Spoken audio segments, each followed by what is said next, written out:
chapter 10. And we're going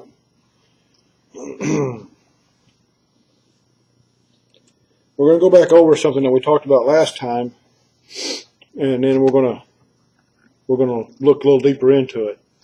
And that's on Peter's trance that Peter was in and the things that he saw. So we'll read verses 9 through 16 to start with. On the morrow, as they went on their journey and drew nigh to the city, Peter went up upon the house to pray about the 6th hour. And he became very hungry and would have eaten, but while they made ready, he fell into a trance. Remember, he's waiting for his meal. While he's waiting on his meal, they didn't have microwaves back then, so they couldn't just pop it in a few seconds and come out ready. And they didn't have the modern conveniences. In their day, sometimes it might take all day to cook one meal. But this is the supper, the last meal of the day, and so they are. It's not.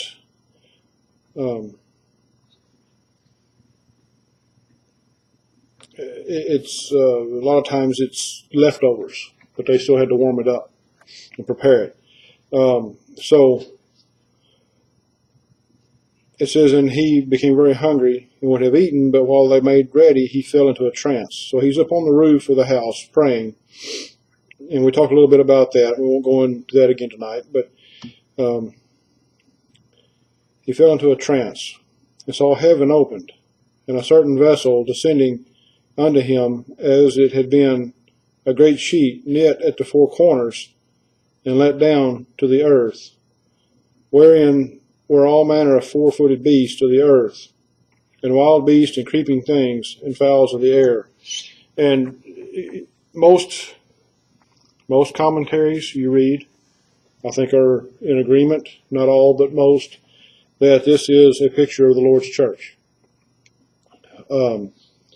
There are some that differ from that, but that tends to be the common thought here, that this is a picture of the Lord's church, and these all manner of four-footed beasts of the earth, and the other animals it names there, are representatives of those that are not Jews. In other words, the Gentiles, the heathen of the world, who will at some point become members of the church. Remember, up until this point, we mostly only saw Jews who had joined the Lord's church. But there's going to come a time when, especially when we read about Saul, once he begins his missionary journeys, we're going to see a mass of Gentiles begin to believe and to join the Lord's churches and to make up the majority of the Lord's churches. And so it is today. The vast majority of the Lord's churches are Gentile. Remember, it was the Jews who rejected our Lord. Now, it doesn't mean that a Jew can't be saved. We know from what we've read so far in this book that is certainly not the case. And there are, I don't know. I don't understand man's thinking. There are those out there who will try to tell you that the church is strictly Gentile and there's no Jews involved in it. That's a lie, because it's very clear that the first members of the first church were all Jews. Who were the apostles? They were all Jews. There was not a Gentile in the 12, in the original 12, or even Matthias was even a Jew, and Paul even was a Jew. So that thinking is another doctrine of the devil. So, but that's not our area of concern tonight. What we're going to look at is, well, let's go ahead and finish reading this. Wherein were all manner of four-footed beasts of the earth, and wild beasts, and creeping things, and fowls of the air. And there came a voice to him, Rise, Peter, call and eat. If you have what's called a red letter edition of the Bible, you will see that that rise, Peter, kill, and eat is in red letters, signifying that this is Jesus Christ telling him this. It's just a voice. He doesn't see the Lord at this time. But the Lord is the one who sends this great sheet. He's the one that sends it down to him and opens it up to him. And it is Christ himself that speaks to him. But Peter said, "Not so, Lord." And notice how he addresses him. So this is how we know. He addresses him as Lord. And remember, just because man has put those red letters in there, that's not necessarily right, but we see here's an example. We know that he is speaking to the Lord. So that is correct. For I have never eaten anything that is common or unclean. And that's going to be our what we're going to discuss tonight. And the voice spake unto him again the second time, What God hath cleansed, that call not thou common. This was done thrice, and the vessel was received up again into heaven. What God hath cleansed, that call not thou common. As far as our salvation is concerned, though, and we think back in Peter's day, the Gentiles in their day had no knowledge of the law. They had no knowledge of the things of the Jews' religion. They only knew what they saw. They saw, basically what they saw were a bunch of hypocrites. They saw a bunch of men, these Jews who were very, very legalistic, just like we see the Jews today. You ever come in contact with Orthodox Jews, and you see that they're very legalistic. They carry things to the extreme, as we've been talking about. They do all kinds of rituals and signs and things and that make no sense to us, but if you study them, you see that they have taken God's law and they've perverted it and they've distorted it and made it to mean what it wasn't intended to mean. And things of the Lord, we're to believe by faith and not by sight. The Jews believed by sight. They had to have all through their existence, it seems as though the Lord was constantly having to perform miracles for them to understand what he was doing and to show his love to them. He had to prove it through signs and wonders and miracles. We believe those things by faith because we have God's word. Yes, we see what he did to his people and did for his people in the past.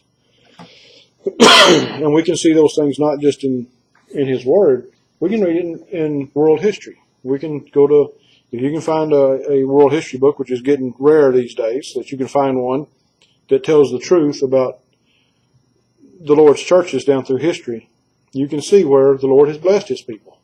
You can see where even at times when they were being persecuted, he still blessed them. And if we look at it through spiritual eyes, and we see even those that were being persecuted and that were being burned at the stake and crucified and other things, they praised the Lord as they were dying.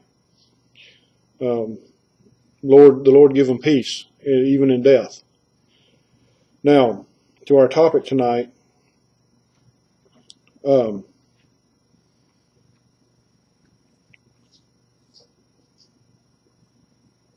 I said the supper when I was back in verse 9, but that's not right. I don't know. I misread my notes, but that's it was the noon hour. The 6th hour is the noon hour. That's when they would have the noon meal.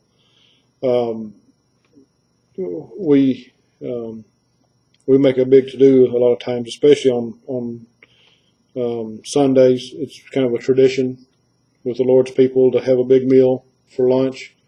During the week, the work week in particular, we get a break from our job for 30 minutes or an hour, whatever it is, for lunch. But in their day, lunch wasn't a common meal. And you talk to, most of the older generation's gone now that knew these things. But there was a time even in our country where the noonday meal was not a big thing. It may be on Sunday because in a lot of circles the different families would have the pastor come over for the meal on Sunday after church, especially a visiting pastor. And in the days when you had circuit riding preachers, the families would take him in and feed him. We don't see that much anymore because we don't have those type of preachers anymore. There are a few, but not many. But the noonday meal did not take off until the Industrial Revolution, when you had factories that came up and people began to work outside the home and off the farm, and they would take a break at noon, an extended break at noon, and they got in the habit of eating a meal then. That's kind of how that started. But Peter here is hungry. It's noontime. They're going to eat. He falls into a trance. The Lord comes to him in a vision. He says, we already mentioned that the vessel that's talked about, the great sheet knit at the four corners, is the Lord's church. We've mentioned that this is the Lord talking to him and telling him that the church would be of all nations of the earth, the clean and the unclean alike. Look at what we consider, just in our own thinking and in our civilization here, what we think of as clean and unclean. We look at people from other nations. A lot of times we look at people from other nations, even those who are our brothers and sisters in Christ. They're kind of strange to us. Their way of life is different than ours. They're physically don't have the conveniences we have, or maybe the food they eat. We were talking about this earlier before service. Maybe the food they eat is not what we would eat, and they get by with what they can. You talk to them, they're happy. They're just as happy as we are. You know, what they have or what we think they lack, they don't even know about, so they don't care. And the things that they have, a lot of times we wouldn't have anything to do with it, just because of what it is. And we'll look at some of that, where some of that comes from. But here in a moment we'll talk about that. But Peter's told to kill and eat these unclean, what he considers unclean and common animals. Remember, Peter is a Jew. Remember what Peter has been taught growing up. They were very strict on their dietary laws, especially in that day. The Jews, there were things that they would not eat.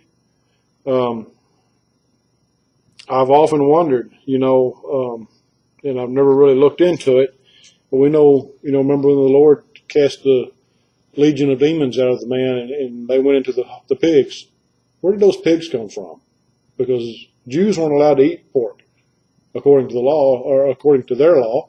They had distorted the law enough that they weren't allowed to eat pigs. So why did they even have pigs in the country? I don't know. I don't know the answer to that, but it's something to ponder. If you're sitting around not doing anything someday, look it up. Pig milk. No. No, I don't think so. Maybe they had some other use, but I don't know what it would be. But they weren't even allowed to touch them, and we'll look at that. So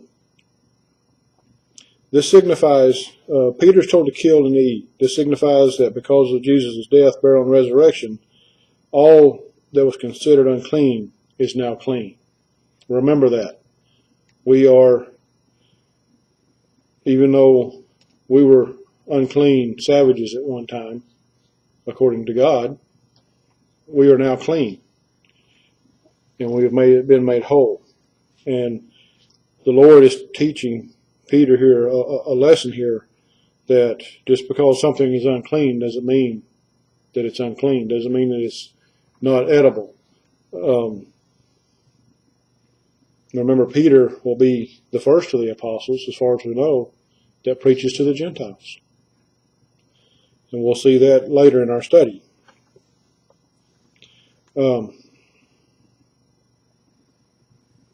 Matter of fact, it's in this same chapter, so we will look at that. We'll probably look at that Wednesday night, but tonight we want to look at, if you want to turn over to Leviticus chapter 11, we're going to look at some of the dietary laws. And so maybe we can help you understand why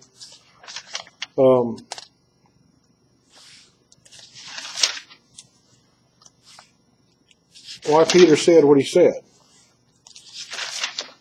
Peter says, back in Acts 10,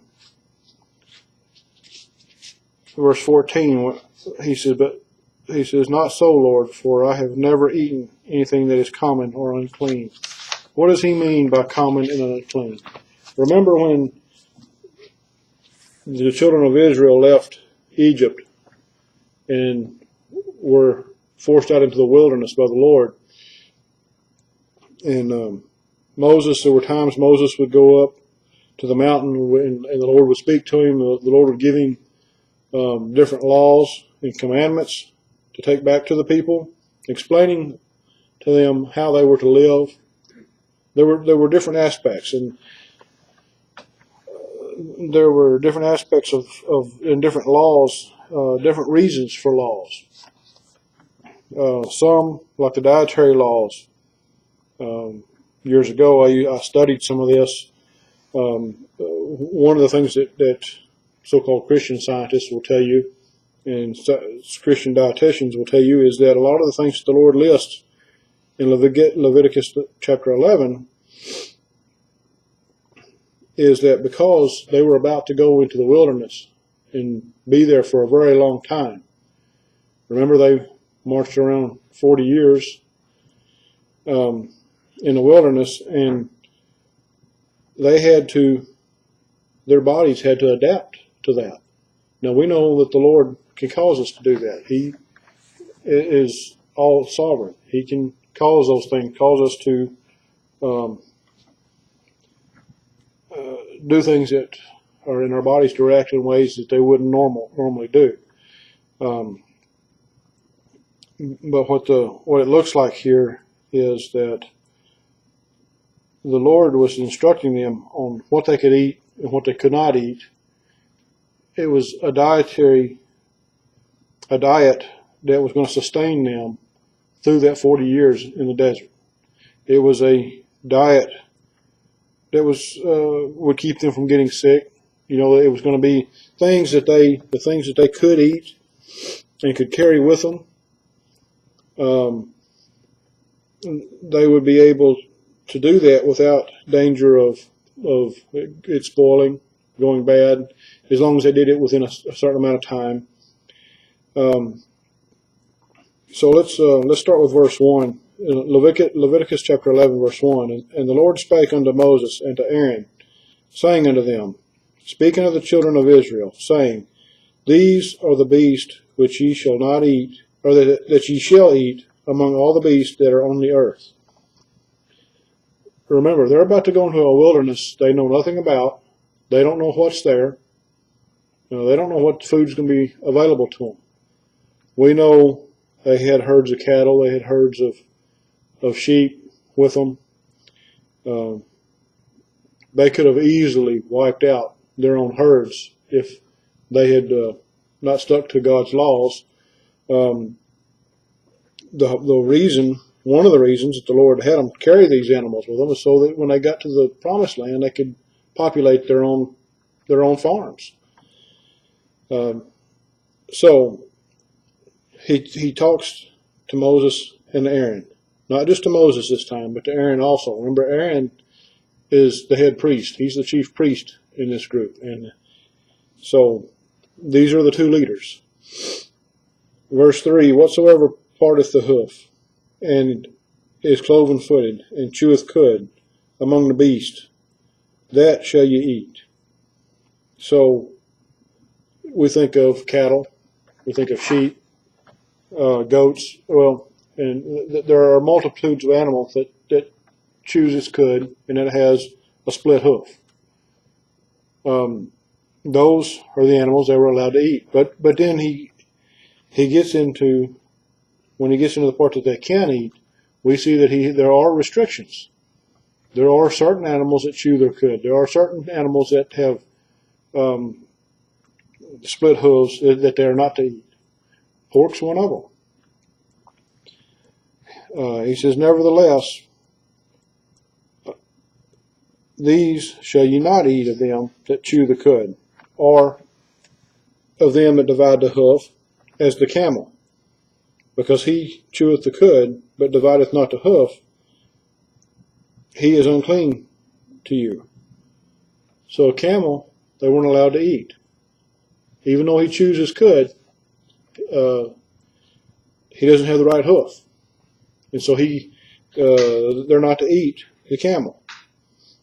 I don't know the answer to that as far as humanly speaking. Is there something about a camel that's, is it poisonous to man? Is it not good? I don't know. I don't know what type of meat that would be. I know there are civilizations in the world that do eat camels, but for some reason, and for whatever, and we'll see later, the Lord does tell them later what the main reasoning is behind this, but right now we know He's telling them not to eat camels. And the coney, because he cheweth the cud, but divideth not the hoof, he is unclean unto you. The coney, I have no idea what that is. I did a little research and really didn't get any straight answer from anybody on that. I don't know. Some tried to say that it's a type of rabbit that is in that part of the world. That's possible. We don't think of a rabbit having a hoof, but he's speaking of the foot here, the hoof being the foot. And if you think about it, rabbits have, if you look at a rabbit closely, you see that they don't really have a hoof. They have feet that have toes, or a type of toes. And it's not divided the same way as a cow or a sheep. It's different. But it does chew its cud. And the hare, which we know a hare is a rabbit, because he cheweth his cud, but divideth not the hoof, he is unclean unto you. So, we wouldn't think much about, rabbits. We know people may have eaten rabbits ourselves. And the swine, though he divide the hoof, and be cloven-footed, yet he cheweth not the cud, he is unclean to you. So the swine doesn't chew its cud, but has a divided hoof. He's to be unclean to him.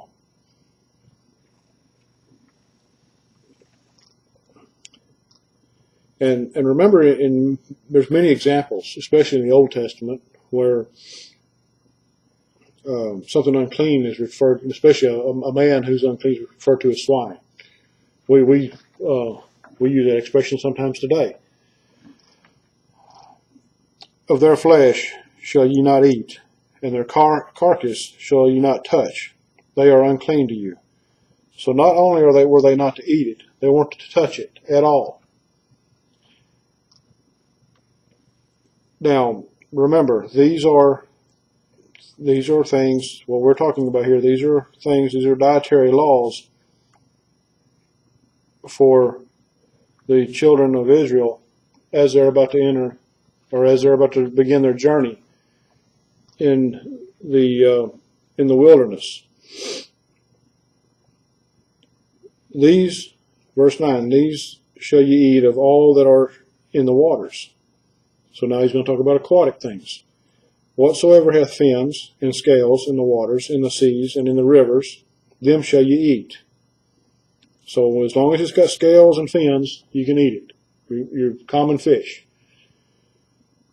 And all that have not fins nor scales in the seas and in the rivers, of all that move in the waters, and of any living thing which is in the waters, they shall be an abomination unto you. Anything that does not have fins or scales. Well, we're in trouble because we like catfish, huh? Because catfish don't have scales. They got fins, but they don't have scales. There are other fish that don't have scales. Dolphins, sharks. People eat those. And there are others. They shall be even an abomination unto you. Ye shall not eat of their flesh, but you shall have their carcasses in abomination. They're not to touch them. I don't know what fish are in the rivers and in the bodies of water over there. The seas, it's kind of obvious. They have a lot of the same things or something similar to what we have in the oceans here too. But in the rivers, I would think they probably have some type of catfish, some type of perch or bass, kind of like what we have here. Those things, but he says, ye shall not eat of their flesh, but ye shall have their carcasses for an abomination. It was an abomination for them to even touch those things. Whatsoever hath no fins nor scales in the waters, that shall be an abomination unto you. So that's not just fish. There's other creatures in the waters. There's eels. There's sea snakes. There's water snakes of all kinds. There's all kinds of sea life. Shrimp is one that comes to mind. Lobster. They don't have scales. They don't have fins. Oysters. These are things that they were told not to eat. And these, verse 13, and these are they which shall have an abomination among the fowls. They shall not be eaten, and they are an abomination. So he's going to list all the birds here that they can't eat. And these, he will see, he names some things that we're familiar with. So this is an easy one. The eagle, the ostrich, the osprey, the vulture, the kite after his kind, and that word kite is a type of hawk. Every raven after his kind. So raven, think about the ravens. That's grackles. That's what you see at the parking lot in Walmart. The crows, those types of things. Today we wouldn't even think about eating something like that. It just sounds nasty to us. But there have been times, and I guess if we were hungry enough, we would try to eat something like that. The owl, the nighthawk, the caco, which one translation of that I saw was like a seagull. The hawk, after his kind, the little owl, and the cormorant, the great owl, the swan, and the pelican, and the gyre eagle, the stork, the heron, after her kind, and of the lapwing and the bat. The swan, it's very similar to geese. Not exactly, but similar. That's probably the one that kind of has always puzzled me why he had that on the list, because I think we've probably heard of people eating swans before. But he told them not to eat them. You notice the last one he lists was the bat, and we don't commonly think of a bat being a fowl, but it is a bird. It is a type of it's a creature that flies in the air, and that's what he's referring to here. Verse 20: all fowls that creep, going upon all four, shall be an abomination unto you. So he's continuing on with the ones that you're not supposed to eat as far as fowl. So all fowls that creep, going upon all fours. And on first examination of this, you think, well, what bird has 4 legs? Well, there's not. Remember, there are other things that fly other than birds. Grasshoppers. And now we'll see this later. He didn't ban grasshoppers. But there are insects that, you don't want to eat a wasp or a bee. It might be kind of dangerous. Or there might be other reasons. Yet these may ye eat of every flying creeping thing that goeth upon all 4, which have legs above their feet, to leap withal upon the earth. Even these of them ye may eat. The locust. Remember, there was a famous man in the Bible ate locusts and honey. John the Baptist. And the locust after his kind, the bald locust after his kind, the beetle after his kind, and the grasshopper after his kind.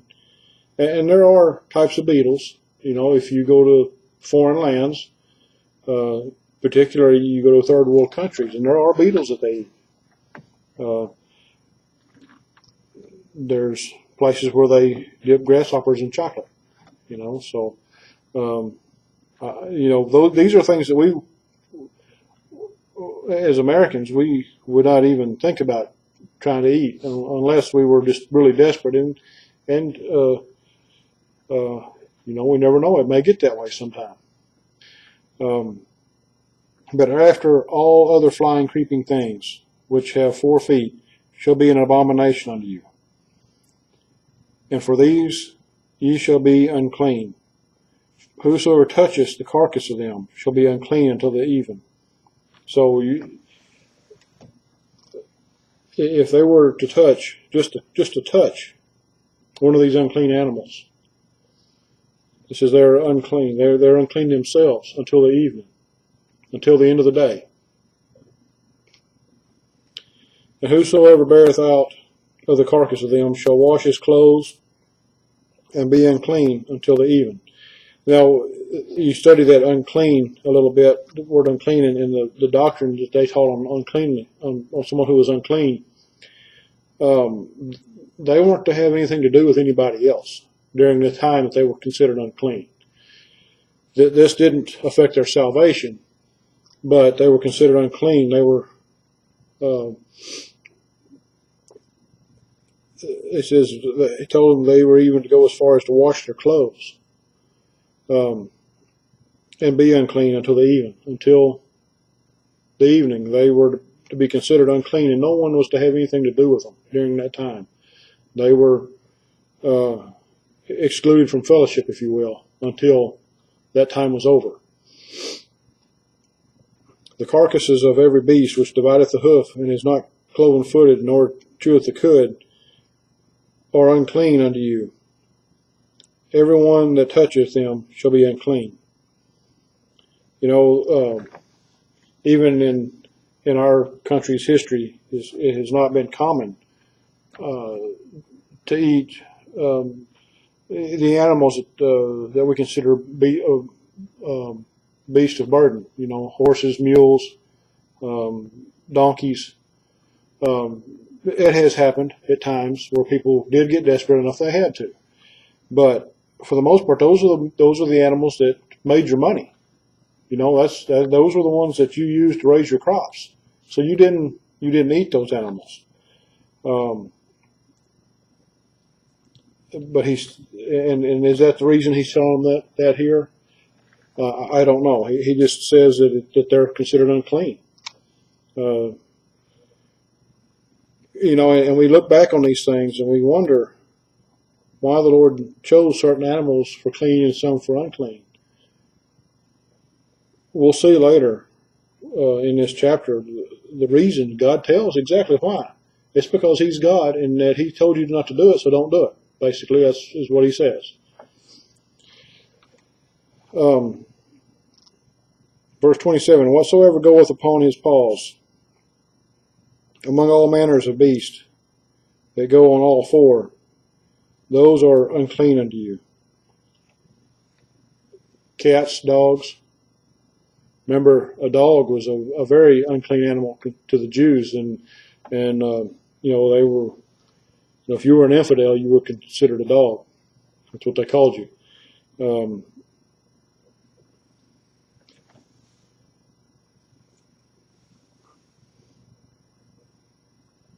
There's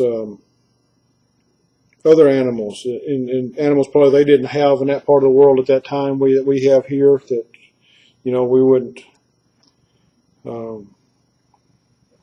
go out and eat a badger or a beaver or those types of animals. Those are not things that we would normally eat. But those are the kinds of things that he's talking about here. And again, he says, whoso toucheth their carcass shall be unclean until the even. And he that beareth the carcass of them shall wash his clothes and be unclean until the even. They are unclean unto you. Always wondered what, reading this, always wondered what the Jews thought of our forefathers who wore buckskin clothes and beaver skin hats, and because that's obviously against everything he just mentioned here. They couldn't even touch the carcass of the animals that God told them was unclean. These also shall be unclean unto you among the creeping things that creep upon the earth, the weasel and the mouse and the tortoise after his kind.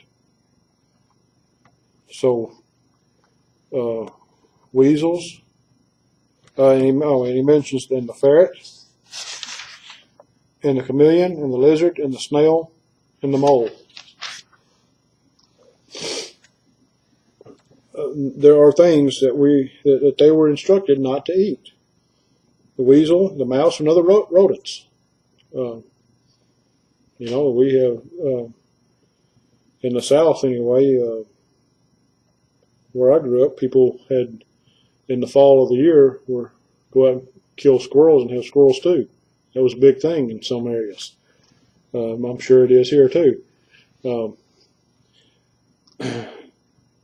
The mouse, that's something, mouse and rats, that's something we wouldn't even consider trying to eat. Now, we read stories in history where, especially during wartime, when a city was under siege, and that's all they had to eat, and they ate those things. That's a different circumstance. The tortoise, most of us wouldn't consider picking up a tortoise off the side of the road and eating it, but there are people that do. I don't personally know anybody, but people who are into that kind of thing do, but it's not his tortoises; it's after his kind. Does that mean turtles too? Are they not the same kind? Well, sure. And how many times we heard people talk about turtle soup and other things. The ferret, it's another type of rodent. The chameleon, he gets into reptiles now. The chameleon and the lizard. The snail and the mole. A mole is another type of rodent, from what I understand. The chameleon and the lizard. There's places where those Komodo dragons, in different parts in the South Pacific, where those things are, and people will kill them and eat them. We wouldn't consider something like that here, but they do. These are unclean to you among all that creep. Let me mention something here. When I'm talking about these things that we wouldn't eat now, but the things that he's mentioning here, some of the things that we consider not edible, but other people do. Remember, these laws were for the Jews. It's the Gentiles who were eating those things. It was the Lord. This is part of the Lord distancing his people from the rest of the world. You look back at where they had been in Egypt, and the Egyptians had a totally different dietary plan than what what God's given these people. They ate pork. They ate other things. They didn't consider dogs bad. They had pets. You know, you go to and look at the museums and things from Egypt and see the statues and the artwork over there, and you see dogs and cats were thought very well of over there. But to the Jews, a dog was not a good thing. It was an unclean animal. These are unclean to you among all that creep. Whosoever doth touch them, then they be dead, shall be unclean. Well, when they be dead, shall be unclean until the even. And upon whatsoever any of them, when they are dead, doth fall, it shall be unclean, whether it be any vessel of wood, or raiment, or skin, or sack, whatsoever vessel it be, wherewith any work is done, it must be put into water, and it shall be unclean until the even, so it shall be cleansed. So if one of these things, and if you've ever been in a part of the world where, and you see it sometimes in the movies and read about it in stories, where lizards especially comes to mind, or snakes, and in the night as they would come around people's tents and in their houses, and you we talked about our missionary over in New Guinea, and there's tales of things over there where they'd have snakes come in their house and other animals, and the Lord instructed His people here when these animals would die and fall onto something, that whatever they fell on was considered unclean. And if it was a vessel that you used to work with, or a vessel that you used to eat from, you were to clean it, and you were to soak it in water, and it was to be considered unclean until evening. Didn't matter if it happened first thing in the morning. If it happened at the beginning of the day,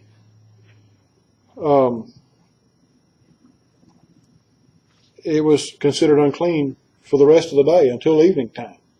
And it was to be soaked in water until then.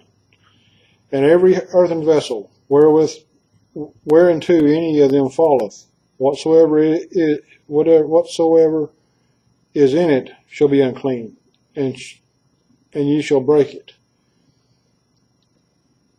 And it doesn't matter what it is.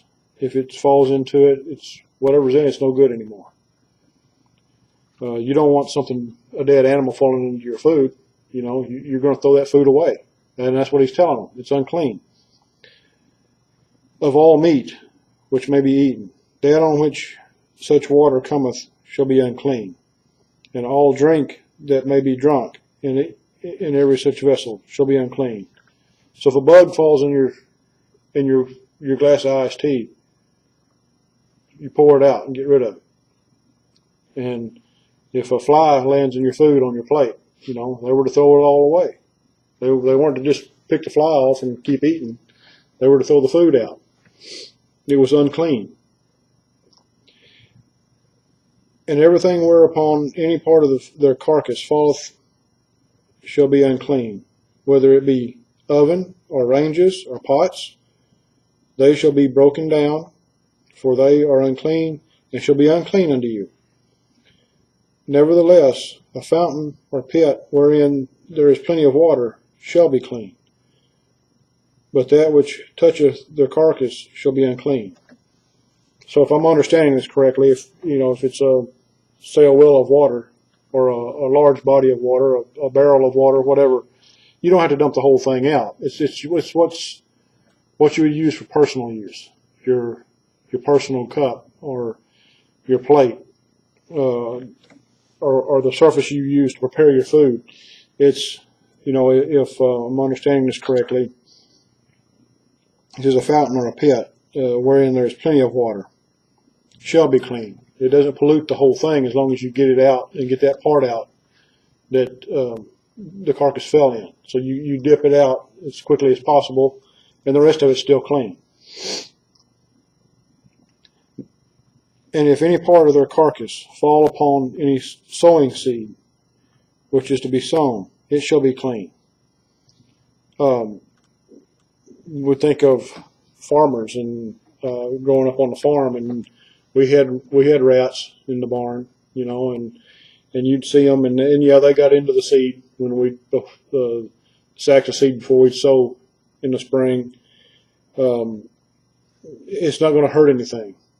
In other words, he's saying, don't worry about it. If something falls, something that's unclean falls on your seed that hasn't been sown yet, it's okay. It's when it's after it's been sown, after it has matured, and you have harvested it, and it's ready for food, then that's when it becomes unclean, because you're about to eat it. Before, it's not going to matter. But if any water be put upon the seed, and any part of their carcass fall thereon, it shall be unclean unto you. And if any beast of which you may eat die, he that toucheth the carcass thereof shall be unclean unto the even. Now, this is not talking about butchering an animal. This is talking about if an animal dies. If an animal dies of natural causes or from illness, whatever, they weren't to touch it because it was unclean. I have no idea what diseases they had in their animals back then, but if you've ever been around a large animal, especially when I was on a dairy farm, and you would see we had cattle that would die from different diseases, and it can be very, very bad and very gruesome at times too. So if they were to touch these things, they would be considered unclean. And he that eateth of the carcass of it shall wash his clothes and be clean until the even. He also that beareth the carcass of it shall wash his clothes and be unclean until the even. We don't commonly, and one of the practices we had was, and it's actually it's regulated by the government. If you had a cow that died, the killing plant wouldn't take them because it was already dead, and they considered the meat contaminated. And in a lot of cases it was, whether it was natural causes or not. They wouldn't even consider it for hamburger. But here he says, he that eateth of the carcass of it shall wash his clothes and be clean, and shall be unclean. The story of Samson comes to mind. Remember when he ate the honey out of the carcass of the lion? And every creeping thing that creepeth upon the earth shall be an abomination. It shall not be eaten. And remember back in the Garden of Eden, what the Lord told the snake, told the serpent? He was going to be one of the creeping things after that. There's places where they round up rattlesnakes and they cook them. They kill them and cook them. And they claim it tastes like chicken. I don't know. I never tried it. Don't intend to. I know some who have, and they say it doesn't taste like chicken. It has its own flavor. But we're not to eat, or they were not to eat of the creeping things. Whatsoever goeth upon the belly, and whatsoever goeth upon all four. So this covers snakes and lizards. Or whatsoever hath more feet among all creeping things that creep upon the earth, them ye shall not eat. Centipedes, millipedes, spiders, there's all kinds of things that we can think of, all kinds of insects that we can think of that would be considered creeping things that have multiple legs. But we're not to eat or they're not to eat of those things. Ye shall not make yourselves abominable with any creeping thing that creepeth, neither shall ye make yourselves unclean with them, that ye should be defiled thereby. For I am the Lord your God. Ye shall therefore sanctify yourselves, and ye shall be holy, for I am holy. Neither shall you defile yourselves with any manner of creeping thing that creepeth upon the earth. Notice he spends a lot of time here about creeping things. Much more than he did on the other animals. And I still wonder if that's not tied to the serpent in the garden. Because it was considered a creeping thing. Just a thought that I've had. For I am the Lord that bringeth you up out of the land of Egypt, to be your God. Ye shall therefore be holy, for I am holy. This is the law of the beast, and of the fowl, and of the living creature that moveth in the waters, and of every creature that creepeth upon the earth, to make a difference between the unclean and the clean, and between the beast that may be eaten and the beast that may not be eaten. God gives them the answer. Back in verse 45, he says, For I am the Lord that bringeth you up out of the land of Egypt, to be your God. Ye shall therefore be holy, for I am holy. In other words, you're going to do it because I told you to. And how are we made holy? It's by following his word. All they had to do was follow what he told them. That's all they had to do. And the same way with us today. All we have to do is do what he tells us. Now, we talked about legalism this morning. And if you want, you can turn back to Acts chapter 10, and we'll finish this up. But there are those Christians out there that carry things to the extreme, and they will tell us that we have to follow these laws, these dietary laws that God gave the people in the wilderness. The Lord plainly tells Peter here, and there's another place he tells him again later. And remember here in Acts chapter 10, verse 16, it says this was done thrice. In other words, it was done 3 times. And the vessel was received up again into heaven. The Lord showed it to him 3 times and told him to rise, kill, and eat. God did not forbid him to eat these things. Why? Because God had made them clean. We don't have the same dietary laws that they had in the Old Testament. Are they good for us? Yes. If we were to live strictly by what God gave them in the wilderness, depending on our situation and depending on, everybody's different. Everybody's body's different. Everybody's where we live is different. It might not even be possible for us to live the way they did then, as far as their dietary laws. It's been proven. There are those out there who will say that it's been proven that man can live by those things, those ways, and live a lot healthier. That's possible. But we're not commanded to. The Lord did not command us to live the way that they did. We're not Jews, we're Gentiles. There is nothing in God's Word that tells the Gentiles that they have to stick to the law, as far as those things in the law. Yes, we have the moral law, the 10 Commandments. We mentioned that this morning. Those things, yes, we do have to abide by.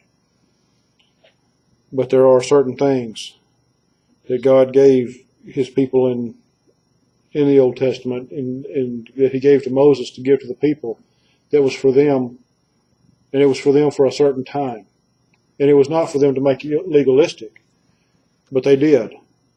And like I mentioned this morning, they took those things that God meant for the spiritual and turned them into the physical. And they distorted the law, and they made the law physical and not spiritual anymore. And it became so that here even the Apostle Peter, even though he had spent much time with our Lord while he was here on the earth, and he had spent much time in studying the Lord after his dissension, when the Lord approached him about these things, Peter still refused to eat. He refused to have anything to do with it because of what he'd been taught, because of the legalism that was alive and well in their day, and because he considered those things unclean. Remember, the Lord tells us, Paul wrote, I forget the verse. It's in one of the Thessalonians, I believe, where he wrote that, as long as we pray and say grace over what we call saying grace over our food, that it's clean, it's ready to eat. It doesn't matter what it is.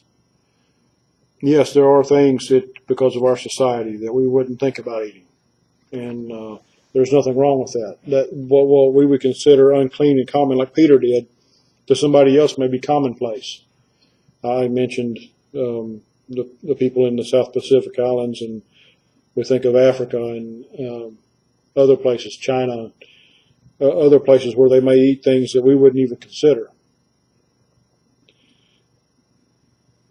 But as long as the Lord's in it, there's nothing wrong with what we eat. And here in this vision that Peter has, the Lord is showing him that it's time. It's the time of the Gentiles now. It's time that the ones that the Jews considered unclean and common, they're going to be the Lord's people now. They're going to come in and be grafted in. They're going to be the majority of the Lord's church now. Peter doesn't see it at first. Remember, a lot of times Peter, even though he was the spokesman and seemed to be somewhat of the leader of the apostles, even in Christ's day, he also seemed to be one of the slowest to learn the lesson that the Lord gave. And we see that here. He doesn't get it right away, but the Lord explains it to him, and he sees it. So we'll stop there for tonight. We'll carry on with the rest of this chapter on Wednesday evening. And so come back and hear some more.